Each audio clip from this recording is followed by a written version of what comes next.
Okay, we are joined by Jose Lambiet, and he's a private investigator of Palm Beach Research International, but he's also a reporter, investigative reporter for GossipExtra.com. He's down there in Palm Beach, Florida. He has all the inside scoop on Donald Trump and Marla Maples and Jeffrey Epstein, all that crowd. So, Jose, are you there? Hey, how are you, Ed? I'm great, man. Thank you so much. Tell us about yourself. Who is Jose Lambiet? Well, I've been a reporter for almost, 30 years. I'm probably going to date myself, but almost 30 years. And I left the news, the real hardcore daily news business. I was at the Palm Beach Post last. I worked about everywhere, even in Alaska and in Chicago, places like that, daily news in New York. But I ended up in Palm Beach and eventually quit because I didn't think the daily newspapers were going anywhere. They were slashing people. They were wasting a lot of energy on trying to survive. So I went off and did my own thing. So I have a website called Gossip Extra. It's a gossipy entertainment stuff, but once in a blue moon, I'll throw in some investigative pieces too. And I freelance for the Daily Mail, which is a giant news website. It's probably the biggest news website in the world. It's it's a British organization. They recreated the British Empire online. So they've got a lot of presence in India and in the U.S. and Australia and New Zealand. So they actually count their traffic in billions, which is great exposure. And then I started this agency, Palm Beach Research International, and we specialize mostly in opposition research and industrial due diligence sort of operations. Now, okay, you wound up in Palm Beach after Alaska, and you sound like a young guy, too. I would assume that you're... Yeah, I know. I sound young. But no, I'm in my early 50s, so... Okay, maybe because I have a baby, I have a 2-year-old, so that's probably why I sound young. Hey, God bless you, man. That does keep you young. I'm 54 myself, so I guess that's early 50s, right? Yeah, exactly. So we don't sound like old farts just yet, but that's coming. And then I guess because they say like 50 is the new 30, right? So yeah, exactly. Well, we say it at least, right? Okay. Now, I first heard about you. I met you through Pierce Redmond because you found what you did was you got a copy of the police right. Execution of the search warrant at Epstein's mansion. Yes, that was in the mid-2000s, and at the time Epstein, I didn't know Epstein at the time, and I knew a lot of people in Palm Beach because as a reporter, when I was at the Post, I used to attend quite a few of these black tie dinners at Mar-a-Lago and at the Breakers. Palm Beach is a very social sort of a town, and it's a very temporal town too because it starts in November and in April. In April, it's half empty. So between those few months, they pack in literally hundreds of black tie fundraisers. Every organization you can think of, from the Cancer Society to the Red Cross, all these organizations organize these $1,000 plate dinners. And Mar-a-Lago, which is Donald Trump's alleged winter White House, is one of these venues. So I used to go there quite a bit. And Jeffrey Epstein, even though he was a player in town, even though he was one of the richest guys on the island at that time, never registered on the radar. He didn't attend a lot of these. He may have a few times here and there, but I didn't remember either talking to him or taking pictures or anything of the sort. So when he first got on the radar screen of reporters in the mid-2000s, it became obvious that he was as rich as he claimed he was because his house is on the water. It's probably worth $5 or $6 million at this point, and it was just sort of one of these weekend homes because originally Epstein was a New Yorker in Manhattan, lived on Park Avenue, still does, has one of the largest brownstones on the island in Manhattan. So, we started getting interested in him because the police in Palm Beach, and by the way, Palm Beach police in general, Palm Beach police is a glorified sort of security service. They're definitely at the service of these multimillionaire owners, homeowners on the island. They're sort of a glorified, when they pick up somebody for DUI, if it's a local, they'll take them home instead of arresting them. That's the kind of department. But with Epstein, they did a great job. They actually spent hundreds of man-hours trying to file a report or an affidavit that would eventually get him charged. So Epstein, they had heard of him because a couple of younger girls, or their parents at least, from the suburbs, and if you know a little bit about Palm Beach, so Palm Beach is the richest part of the county by far. It's on the beach, and the further inland you go, the cheaper the housing, the more middle class and working class neighborhoods start popping up.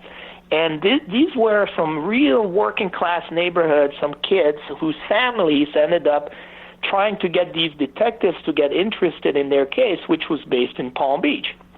And the case was that some rich old guy named Jeffrey Epstein was inviting these girls from high schools, excuse me, so you're talking about 15, 16 years old, was inviting them to his house for quote-unquote massages. And what happened is that there was some kind of a dungeon set up in Epstein's house with velvet walls and red colors and framed paintings of naked people and that sort of stuff. And that's where he would meet these girls in complete darkness sometimes, and, you know, very sort of muted tones. Excuse me again. And he would have them give him massages, and all the time was trying to get more and more out of them. Of course, he was paying for these services. He was giving them $100, $150, and was trying to push the envelope. It sort of started out where he would have a massage, then he would show up naked for these massages, and you know, he would pleasure himself at some times. He started touching these girls, and these girls are getting more and more uncomfortable. Now, the money was good for these girls. I mean, some of them would be making $400 or $500 a month. It was relatively simple job. It was unsavory, but we're not talking about sex or rapes or anything of the sort at that point. But these parents started popping up at Palm Beach PD with these complaints, and you know, the first thing, of course, these cops are pretty nervous. We've got here a Wall Street mogul who comes down here on the weekends. You know, do we want to really get involved with this? But finally, these parents convinced the cops they needed to really get interested. So they really did a lot of detective work on this. For example, they used to go on Monday morning to the house and toss his garbage. They would have the garbage guys knew for a few weeks that they were not supposed to throw out Jeffrey's stuff, the stuff they picked up at the house. They had the address, and the cops were there to get all the garbage, and they would sift through the garbage week after week. And what they found was an increasing number of sexual devices and dildos and stuff like that. And you know, they started thinking, well, what do we have here? So they sat on the house for several weekends discreetly. They wiretapped him, and eventually they served this search warrant after weeks and months of investigations. Now, the question is, because now, and when you read the search warrant affidavit, right? Yeah. They talk about there being pictures of nude teens on the walls when right. they were. Yeah, right. But when you see the search warrant video, you don't see any of those pictures. What do you think happened? No, it's actually art, which is one thing that was weird, because when you look at the video that they shot when they served the search warrant, you do see artistic renderings of sort of shadowy figures that could be nude. But I do go to museums every so often. My reading of the stuff that was on the wall was art. And also you can't guess the age of the person who is on some of these pictures and some of these paintings. So But this, you know, what the cops used this stuff was not to charge Epstein with anything, but they wanted to see if the girls that claimed that they were abused knew the lay of the land enough to be a credible witness. So if the girl knew, yeah, we had to go up the stairs and the walls were painted this color, Right. and there were these pictures on the once you got upstairs and you got to the landing, you could see that picture, this picture. So the cops knew, the reason they did the video was really to make the testimonies of these girls more credible, that indeed they knew where they were, they knew what they were doing, they knew Jeffrey, and they knew enough to describe the house, and that's why they did the video. The video that shows weird stuff. I mean, there's one room where he's got a dentist's chair. Right. And now it's starting to move in the realm of horror movies. And the girls would, but there is a boudoir in there. It's not outrageously sexual, but the girls knew what they were talking about when they were describing the location. Hey, what did you make of? There was a picture of him with Castro, and I believe even with the Pope too. Yeah, I mean, this guy knew everybody. There's a picture of him with the Clintons, with Castro, with with the several mayors in New York, Dinkins. I mean, this guy. Once you're rich in this country, politicians will be on you like flies on a piece of dog poop, and so he did. He was a player in New York. He's a very good friend of Donald Trump. Even if Donald Trump claimed during the campaign he knew him a little bit, Jeffrey Who sort of a thing, there is no doubt that Jeffrey Epstein had his finger on the pulse of politics in this country on both sides, by the way. This is not a guy, he preferred the Democratic side because he for example, lent his plane to Clinton to go to Africa and dig wells for the poor people and what have you. But he also knew a lot of people on the right side of the aisles and did business with a lot of them. So it's not sort of a monopoly on one side or the other. It was on both sides. Another thing, too, that you read in the search warrant affidavit is that they found school transcripts that somehow... Yeah. Now what the hell was going on there? How did he get his hands... He liked to know if his girls were... there's two reasons for this. I mean, this is a pedophile in the fullest extent. Yeah.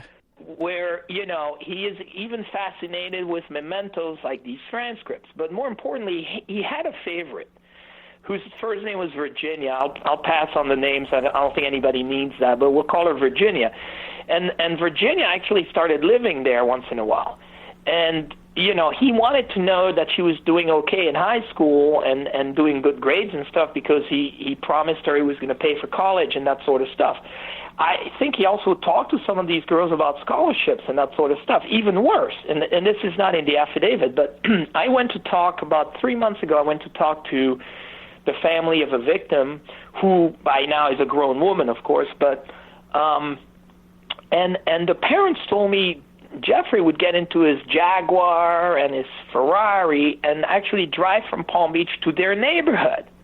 And he'd be driving past the house to see if his girl was there, and until the father of this girl finally said, "Who are you?" "Well, I'm Jeffrey Epstein." And the guy finally said, "Listen, if I see you in this neighborhood again, you're like 50 years old and you're looking for a 16-year-old girl. If you show up here again, I'll call the sheriff's office." But at one point, he was driving to the neighborhoods of these girls. And this would be the neighborhood where you might have, a 30-year-old pickup truck in the driveway or a beat-up old Hyundai, and he would show up in convertibles and stuff and stick out like a sore thumb. So it's not surprising he would have things like transcripts at his house. Now, the girl Virginia you mentioned, that's the one that was photographed with Prince Andrew? Yes. This was his favorite. She's the one who claimed that he was passing her on to his friends, including the famous lawyer Alan Dershowitz, including Bill Clinton, including Prince Andrew, including, I forgot. I mean, it had a long list. I'm not sure I believe everything she says. I know Alan Dershowitz. I've talked to him a few times. He swears up and down it's not true. And when you look at him, I mean, he's an old guy. It's sort of visually, it's sort of disturbing to think that he would actually be doing that sort of stuff. But there are some parts of this where you can tie, the knots, especially when it comes to Prince Andrew. There is no doubt that they met. And you go, well, why is Prince Andrew hanging around with some old guy who presents a girl to him who's 15 or 16, who's not his daughter? This should smell bad to the prince from the start, and instead he's like on pictures with this young girl, which is not a good idea. What do you know about? I've heard some gossip from a lawyer. I do a lot of Hollywood stuff to myself. I was involved in a Tiger Woods case and a Charlie Sheen thing for a year. I did all the cell phones in the Tiger Woods case. And I've heard this story when I was talking about this to a lawyer I know that's been involved in these kind of cases. And he says, yeah, there were girls. One was a porn star, and they were trying to peddle pictures to the Inquirer of being on Trump's plane and Epstein's plane, and they have pictures. Have you heard anything about that? Yeah, I mean, during the election, there was all kinds of stuff like that. There was also a girl who claimed that she had been, she was an Epstein girl who ended up being raped, quote unquote, by Trump. There was a lot of that floating around. I also know Trump because I did go to Mar-a-Lago, 100 times. He's very friendly to the press until now. He was always very friendly to the press. I don't see it. I don't see it. I mean, it could be Trump's plane. It could not be. I just don't see it. This is a germaphobe. This is not a guy who's going to be doing unsavory things to people he doesn't know. So I never took these things that seriously. But, yeah, there were all kinds of people peddling all kinds of stuff during the election. But if there was something to it, I guarantee you it would be out there with all the stuff that's on Trump. Okay, and Epstein. We found a photo. We couldn't find the actual photo, but we found the caption for the photo in like a LexisNexis type search. I think it was called DocuSearch or something like that, of Trump, Andrew York, and Epstein at a tennis tournament at Mar-a-Lago photographed together. Of course. That is definitely a real photo. Right.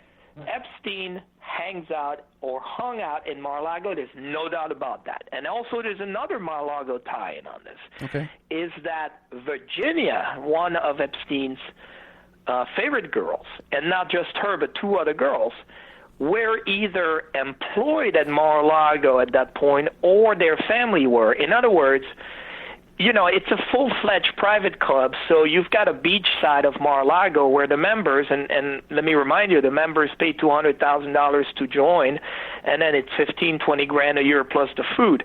So the members would be on the beach, it would be playing croquet, tennis, what have you, and there was attendance. And these young 15, 16-year-old high school girls were attendants at Mar-a-Lago. They handed towels to the players, or they made sure that they were comfortable on the beach, that sort of stuff. There was a spa at Mar-a-Lago as well. So this Virginia girl was an attendant at the spa. And this is where originally Epstein would meet these girls. And what he did then, he would have Virginia and others find their friends to bring to Epstein's house. So originally, this idea of his to have these young girls come over for massages was probably hatched at Mar-a-Lago with Mar-a-Lago girls. Right, and so you're the same age as me. We're both 50 years old. If we had this scheme in our head that we're going to start hitting on 15-year-old girls, we're not going to do it. We're not going to do this at our best friend's employees. Right. Right, exactly. No, this is insidious for sure. Yeah. But eventually, what he'll tell you, and I know it's true also. Okay. What Trump told people during the campaign, but I knew this because it was written about in the past, is that he kicked out Epstein when some of the family of these girls who were employed at Mar-a-Lago started telling Trump's people, listen, there's an old guy who comes around and he's hitting on the girls, and that's not right. So in time, at least on the surface, it looks like Trump did the right thing and kicked out Epstein. But we don't know what they were doing together in New York, if anything, because, Palm Beach is a very small part of this. Right, yeah, and whenever you hear these stories on the news, these, especially some of these fly-by-night websites, they always talk about the pedophile plane and pedophile island, but most of this activity was going on in Palm Beach and, like you said, in New York, in New York, in the Virgin Islands. Right. Yes, it was probably all over the place, but his weekend home was Palm Beach, and that's where a lot of that activity took place because it was there for relaxation purposes. During the week in New York, the guy worked, but that's when he was in touch with Trumps and Andrew and all that stuff. I mean, Prince Andrew was photographed with Epstein after Epstein was convicted of procuring young girls for prostitution. So you've got to wonder, what is he thinking? Yeah, and the other one too, Ghislaine Maxwell was photographed at Bill Clinton's, Chelsea Clinton's wedding. After. Ghislaine Maxwell, who was the daughter of Robert Maxwell. If people remember, in the 90s, he was a big deal. He was almost like Rupert Murdoch. He had a bunch of English newspapers started buying a bunch of them here, including in Chicago, including the Daily News. And, unlike Murdoch, Maxwell's empire was built on nothing, and eventually everything collapsed when it was discovered that he used the pension of the newspaper's workers to go and party on boats and stuff.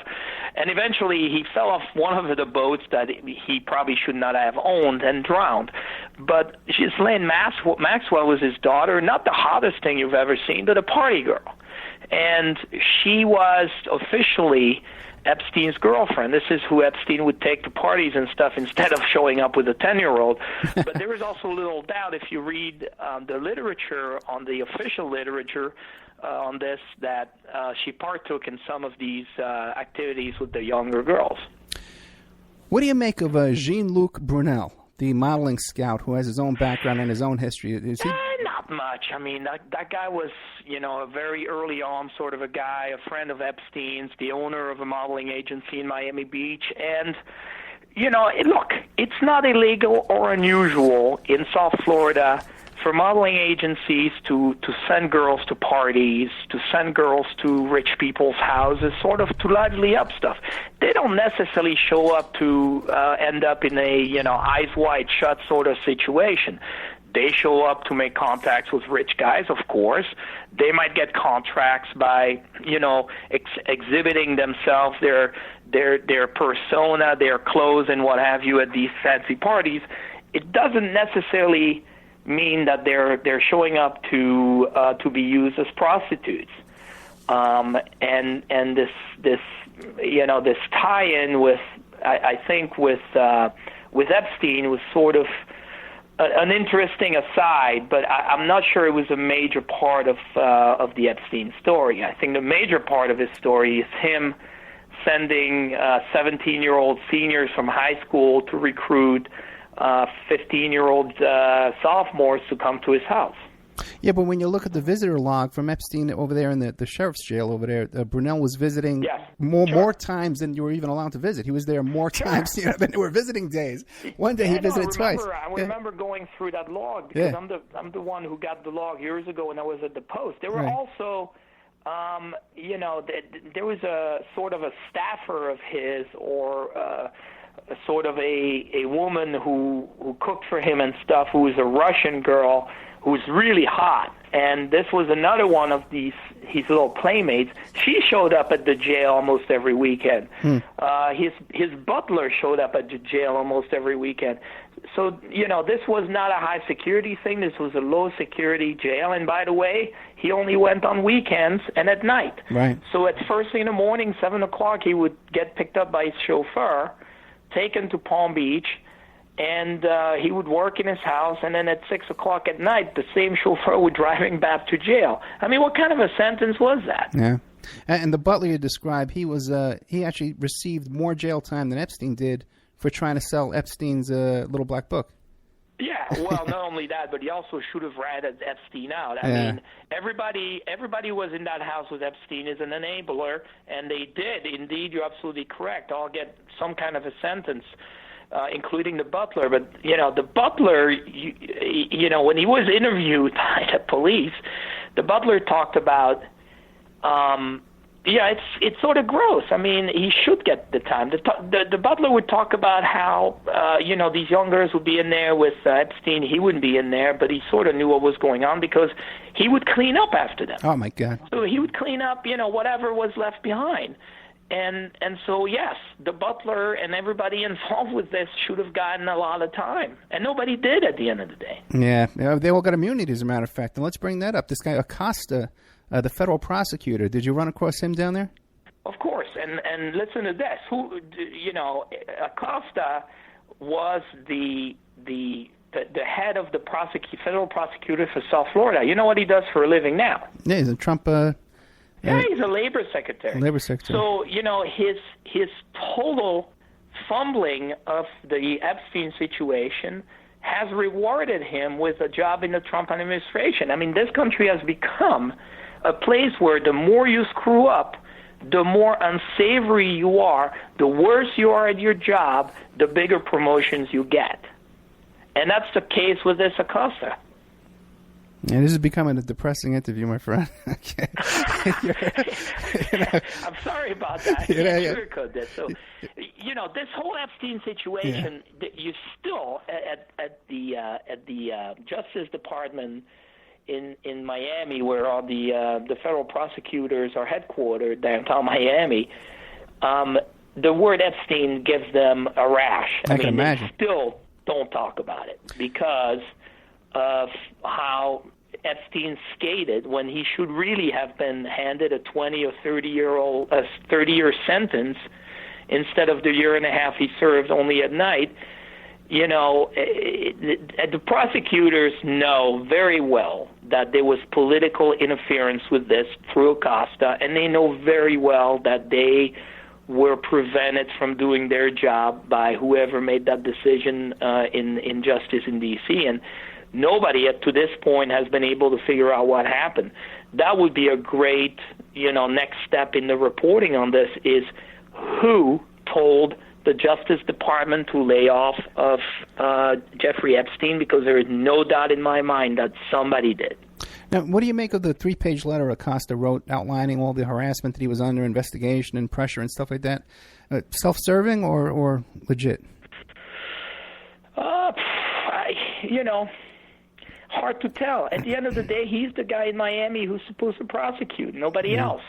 And so at the end of the day, the buck really stops with him. This was a local issue, and this was a local issue as far as even the federal government is concerned, and he is the top of the food chain when it comes to this sort of stuff in Miami, or he was. So, I think it's relatively self-serving. By the way, the state attorney in Palm Beach County, so the state prosecutors are not totally Snow White in this either. They should have, they're the ones who got the report from Palm Beach PD. I talked to the chief of Palm Beach PD at the time in the mid-2000s when this was going on, and he was ballistic. The guy was pulling his hair out. He kept saying, I keep sending this affidavit to the state attorneys, and they don't want to see it. Now, the reason why the state attorney didn't think this was a good case is because he said, okay, so I'm going to have 15-year-old girls sitting in front of a jury, and basically they're making money. They're sort of glorified hookers. They're making money on the sex stuff, and I'm going to present them to a jury, and they're going to be crying saying they were abused. And they do have a point. These girls would have been horrible witnesses, but who cares? They had a damning police affidavit. They had testimony from Epstein's own staff, and they shouldn't have taken the girls into a jury. They could have done it without it. And they just chose not to, both the state and the federal government. Yeah. Is Epstein still around? Do you still see him around? No, he has to register every time he makes a move because he's a registered sex offender. So most of the time he's in the Virgin Islands, which is not even a U.S. I think it's on the British side.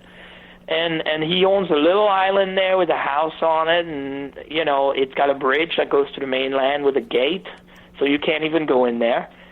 And that's where he lives. Every time, he shows up in New York for a couple weeks a year.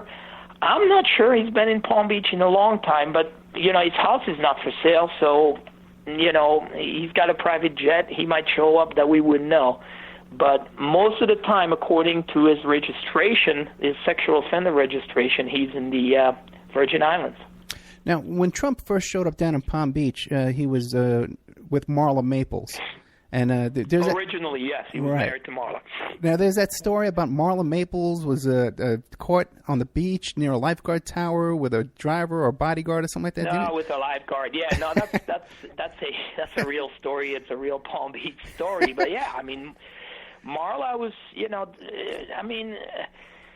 is being married to Trump. I mean, we know him now. 300 million Americans know what the guy's like. Would you wish to be with him if you were a woman? I'm sorry. This can be an easy thing or a good thing to be married to Donald Trump. So, yes, Marla Maples used to hang out on the beach with the bodyguards and got caught, doing the thing, and within a few months they were divorced. So that's absolutely true. Okay. Yeah, everyone's heard that one. Now, what about Tiffany Trump? Now, was there really any relationship between Trump and Tiffany throughout their life? Yeah, Tiffany and Marla both lived in Mar-a-Lago. They're probably, of all of Trump's wife and kids, they're the ones who spend the most time in Mar-a-Lago. Okay. Tiffany, practically grew up there. There was a good anecdote when she was little.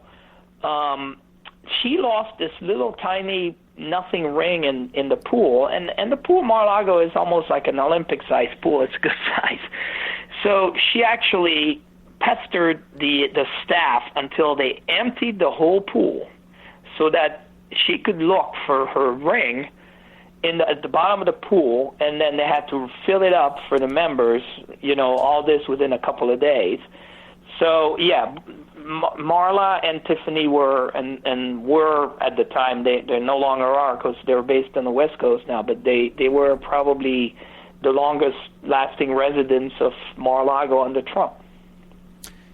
And another bizarre story, too, is that Ivana Trump, not Ivanka, Ivana, the first wife, married her second husband or third husband at Mar-a-Lago, and Trump was there. No, I actually went. Oh, really? She is a lifelong member. So Ivana, at the very beginning that he got Mar-a-Lago, he was still married to Ivana, and then he got caught cheating with Marla, and we know, the divorce from Ivana was a big deal.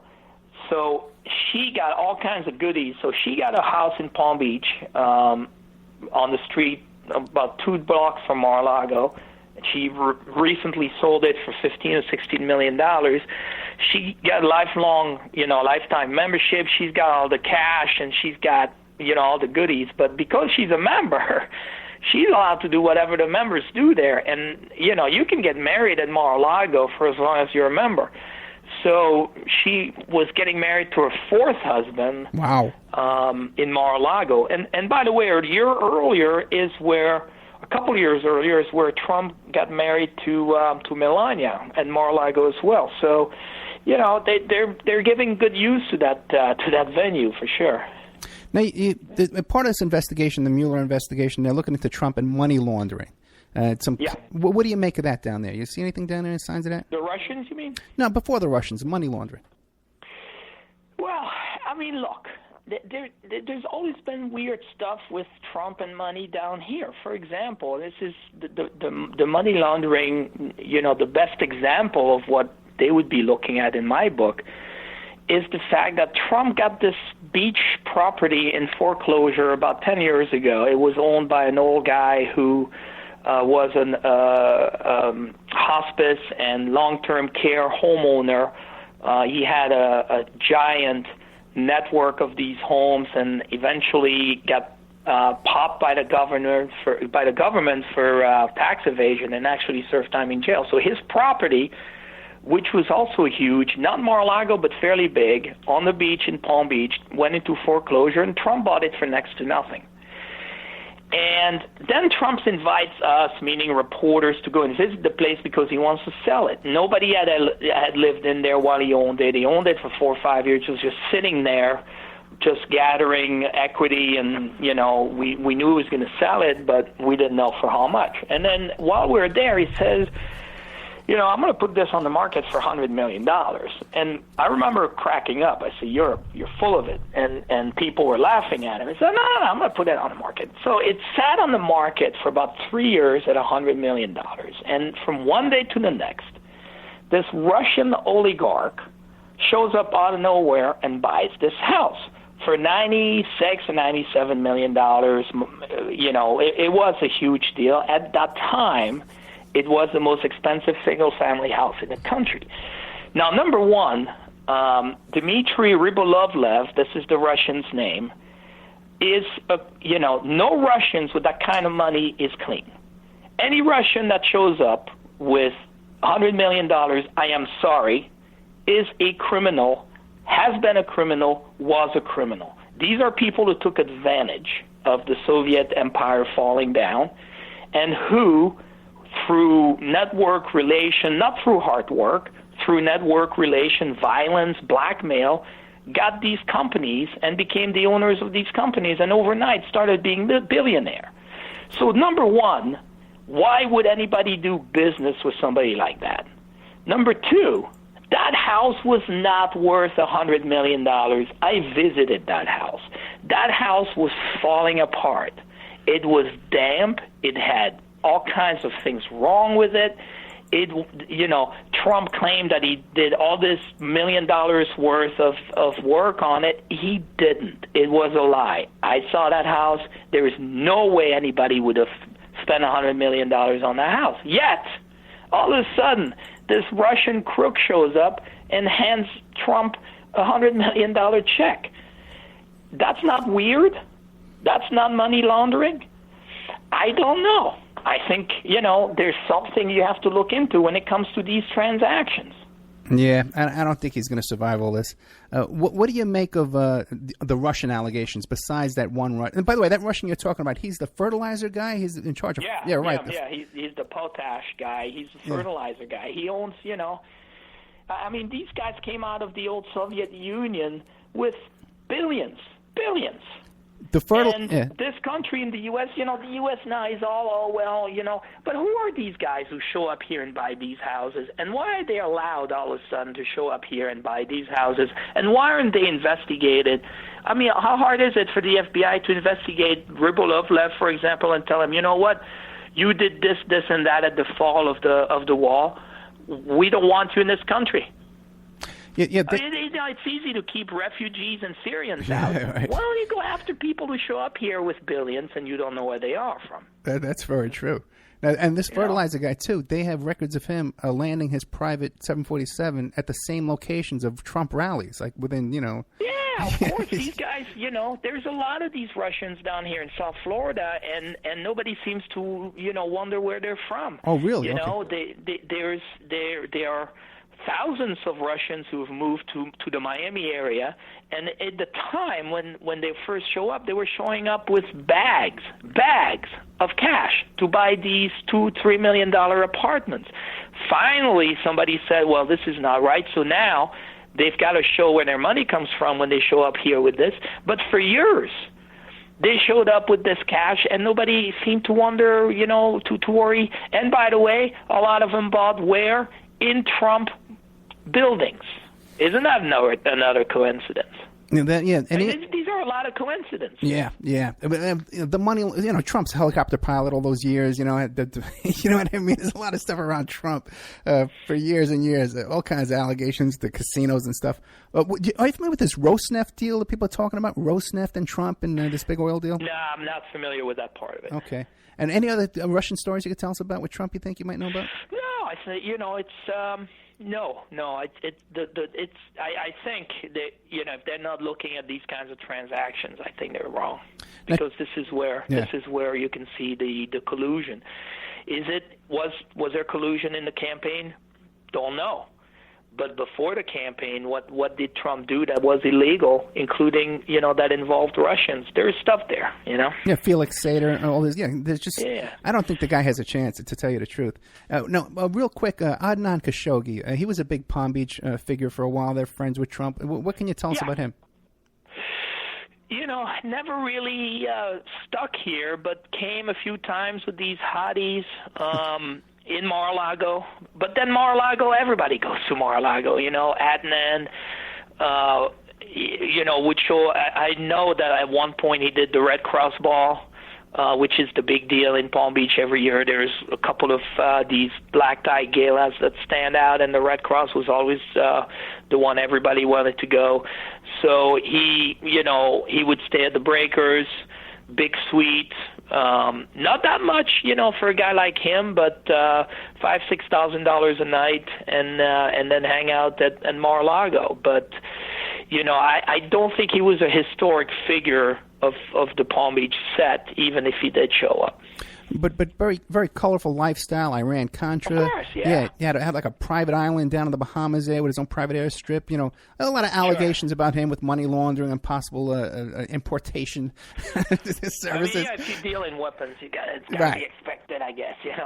Now, when he had a friendship with Trump. Now, what do you make of people who have this theory of Trump that he's an outsider? You know what I mean? A man of the people. I think Trump is the ultimate insider, which is why he's where he is. Right. You can't come into this guy. First of all, it is true he knows everybody, and he's had dealings with everybody, which is what a businessman should do. It's great for him. I mean, he can pick up the phone and call any big deal anywhere in the world at any time before even he was president. And, it's Khashoggi, it's Epstein, and not everybody is going to be clean, and not everybody is going to be on the up and up. That's sort of what's expected in the world of high finance, which is exactly why he shouldn't be president, but that's besides the point. And what do you think about like the disintegration we see going on before us? First of all, now you've met Trump a few times and you kind of know him personally. What do you think about his health? It doesn't seem like he's as sharp as he was just during the debates like a year ago. I don't think. Well, he's a 71-year-old man. Yeah. And he's not a guy who sleeps his 10 hours a night. This is a guy who sleeps 2, 3, 4 hours a night and has got enough. So how long can he keep going like this? I don't think his health is the greatest it's been. He's looked much better before. When I used to see him in Mar-a-Lago before this political stuff, this is a guy you never wondered on how old he was because he was Donald Trump, and age didn't enter in the way anybody thought of Trump. He always looked good. He was tanned, sharp suits, with the hot chicks around him, the Melanias of the world, that sort of stuff.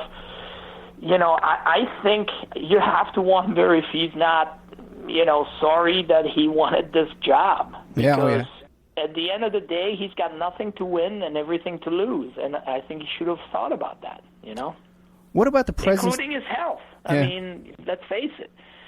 This is a 24/7 job, and before that, he pushed himself. This is a guy who always worked hard, but he pushed himself within limits. He would go to Mar-a-Lago and chill. Now he can't even go to Mar-a-Lago and chill, and so you have to wonder, if he can keep going that way. Yeah, and you look at Melania's face. This is like the biggest regret of her life. It's like she wants no part of any of this. Oh, no, she wants no part of it. She's totally invisible as a first lady, and it might as well. She doesn't have the mental capacity of doing this. This is not what she was, what she grew up for. She grew up to be a good-looking chick with an old rich guy. This was her goal all along, but this presidential stuff is really not up her alley. And she's not educated enough to be that. She's not smart enough to do that. Yeah. But people should know their limitations. But I guess she didn't have a choice either because she's not the one calling the shots. I've never heard the sound of her voice until until she spoke during the campaign. I had never heard a peep coming out of her mouth. And I had run into her with Trump dozens of times. I observed and knew her for maybe 10 years before that. And this, she's not really she's not the type of person that will sit with somebody at a bar and shoot the breeze. She wouldn't know what to talk about. Yeah, she took Michelle Obama's speech and went on it when she didn't get a speech. I mean, one scandal after another with this crew. Now, what do you make of their marriage, though, man? Wasn't there some talk that their marriage was done before all this? And no, I don't think it's a great marriage. Yeah. First of all, she never, she came down very rarely. For the last 4 or 5 years before the campaign, I rarely saw her in Mar-a-Lago. Very often, Donald Trump came to Mar-a-Lago by himself on the weekend. There was rumor about, a mistress that he had. Don't know who, don't know why, but I kept telling sources from Mar-a-Lago saying, I don't think they're going to stay married, bum, bum, bum. It's true. It's a mismatched couple. It's not, he's smart, he's gregarious, he he likes to have human contact, even if he uses Twitter. This is a guy who's a social guy, and she's totally opposite. He's highly educated, she's not. So what is it that they talk about at night? Yeah, that's so true. Yeah. Now, what about the sons and daughters like Ivanka and Jared? Do you see them around town? And Don very Jr.? rarely until they started popping up at Mar-a-Lago this winter. After he became president, I think this is where they meet him to shoot the breeze about stuff instead of doing it in D.C. I think this is where their downtime is. But no, until this winter, I don't think I saw Ivanka more than a couple of times down in Palm Beach. They're New York people. Right. So. Okay, I know we're going to give me a half hour. You gave me plenty more, so I really appreciate it. But is there anything coming up in GossipExtra.com that is important that you want to tell us about and that you want to promote? Well, we're always up on, we do a lot of local Trump stuff. So I broke a bunch of stories about, when they, for example, when the members started getting kicked out of Mar-a-Lago because, there was too many people there, that sort of stuff. So I got my finger on the pulse of Mar-a-Lago. And so that's sort of when the season starts in November, and he's going to start showing up every other weekend again. I'll probably be ahead of a few people when the members start calling me and complain about him. And what about all these big events are being canceled down there because of his support of Nazis? Yeah, I think he's going to lose his shirt on this. Yeah. This is, events at Mar-a-Lago is a big money-making situation for him. He charges, for the catering, for the valets. I mean, these are $120,000, $150,000 a pop events. And losing 10 of them, that's $1 million. Of course, it's not going to register much in Trump's world, but if everybody does the same thing at every one of his clubs, and he's got a dozen in the U.S., what does that mean for his empire? I think he didn't think he was going to lose money on this. I think it's going to start looking like he's going to start losing money on being president, and in his world, that's when he might pull the plug. Who knows? Yeah. What about this whole Steve Bannon story just broke recently? Steve Bannon was registered down in Florida so he could vote, and now in fact, I'm interviewing the guy later on who did the story about in the house that Bannon was renting down there. They're claiming that there was a meth lab in there and it was porn videos and stuff. I didn't follow that story. I mean, all you need to know about Bannon is that he's involved with Breitbart. Yeah. Breitbart is not a legitimate news organization. They are the purveyor of fake news just as much as the sleazy websites on the web. And just the fact that this is a guy who's credited with making Breitbart what it is enough that he should not be anywhere near the White House. But who am I, to decide that? I guess Trump knows better than everybody else. Yeah. And one last question, because you bring it up. As a private investigator, I know, we value facts, you know what I mean? And we're custodian of evidence and facts. It's so important to us. It's in our blood. And now you're a reporter. You've been a reporter a long time, but as a reporter, and you got this website. How do you feel when you see all this garbage, fake reporting and these fake articles and news stories, your news wire, and what are we going to do about this? Well, look, ultimately, the news consumer is responsible for what he or she consumes. I think that the web is an obvious theater of the absurd. The web as a thing is a place where you have to be really wary of what you read. That's just the nature of it. You and I don't think, have ever made a mistake on a story that we read on the web. You smell a fake story a mile away. The consumer of news, the people of this country who go on the web and read news, should be smarter than they are. And it ultimately, the responsibility in deciding what a fake news is or not comes from the reader. If the reader is not smart enough to decide, hey, this is bullshit or this is right, they should stay off the web. Do everybody else a favor, stay off the web and don't vote. If you're smart enough to consume news with an open mind and an intelligence about whether something should be fake or not, then, do it, consume the news, decide what's fake, what's not, and vote accordingly. I mean, when you think some of the fake news during this campaign about Hillary Clinton and the Democrats meeting in some bar in New York that had a prostitution ring attached to it, seriously, some people thought it was real. If those people think that those kind of stories were real, do everybody a favor, don't vote, because you're too stupid to vote.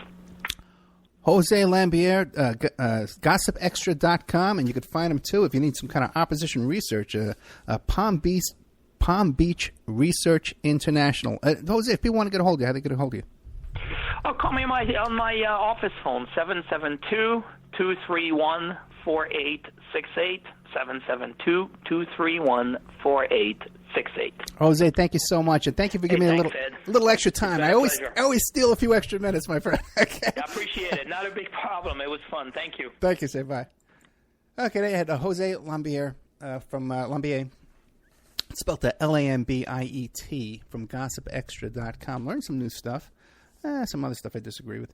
But that there were two other girls there working at Trump's Mar-a-Lago during these escapades with his good friend and buddy there, Jeffrey Epstein. We'll be right back after these messages with more wonderful content for you.